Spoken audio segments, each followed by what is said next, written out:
জ্বালানি তেলের দাম বাড়ানোর পর এবার শুরু হয়েছে বিদ্যুতের মূল্য বৃদ্ধির উদ্যোগ।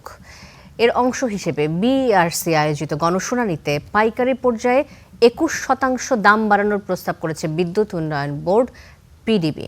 তবে ভোক্তার উপর দাম না চাপিয়ে সরকারি প্রতিষ্ঠানের খরচ কমানোর যুক্তি তুলে ধরেছেন শুনানিতে অংশ নেওয়া বিভিন্ন প্রতিনিধিরা।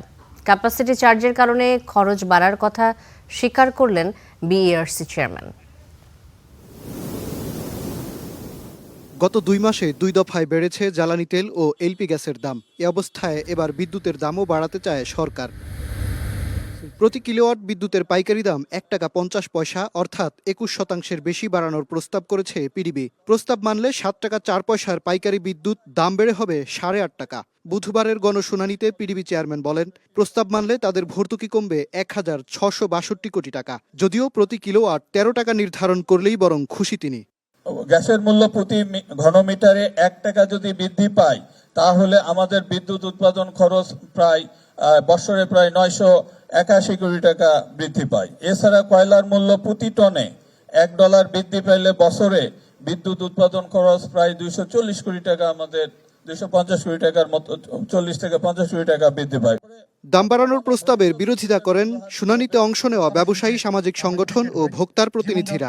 জনগণের ওপর বিদ্যুতের দাম না চাপিয়ে বরং সিস্টেম লস কমানোর দাবি ওঠে শুনানিতে।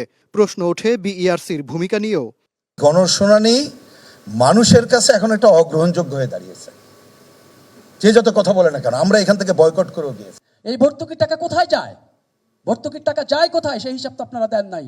ভর্তুকির টাকা যে ক্যাপাসিটি চার্জে যায় সে কথা তো বলেন না। এই ক্যাপাসিটি চার্জ কেন টিকে আছে? নিজেরা দায় মুক্তি নিয়ে এনার্জি রেভিনিউ কমিশনের উপরে একটি ভর করে সরকারের উপরে, জনগণের উপরে একটা করের বোঝা, মানে নতুন করে মূল্য বৃদ্ধির চাপ তৈরি করা। বিইআরসির চেয়ারম্যান বলেন, আইন অনুযায়ী মূল্য নির্ধারণ করেন তারা। তবে ক্যাপাসিটি চার্জ সহ নানা কারণে বিদ্যুতের দাম বাড়ার কথা স্বীকার করেন চেয়ারম্যান। এডিশনাল যে ইনস্টল ক্যাপাসিটি এটা আনুপাতিক হারে অনেক বেশি। সো এই ইনস্টল ক্যাপাসিটি বেশি হওয়ার কারণে ওই যে বসিয়ে খাওয়ানো, যেহেতু বসা আছে ক্যাপাসিটি চার্জ দিতে হচ্ছে বসিয়ে। যদি আমার ইনস্টল ক্যাপাসিটি যদি এর চেয়ে কম থাকতো, আইডিয়ালি যেটা হওয়া উচিত 20 to 25% যদি থাকতো, ক্যাপাসিটি চার্জ হয়তো কম খরচ করতে হইতো। শুনানিতে বিদ্যুতের দাম কমাতে ভোক্তার প্রস্তাবনা বিবেচনায় নিতে বিইআরসি আইন সংশোধনেরও দাবি জানানো হয়। সৌদি সিপি ফ্রেড যেটা আছে। মাজহার মাহবুব, স্টার নিউজ, ঢাকা।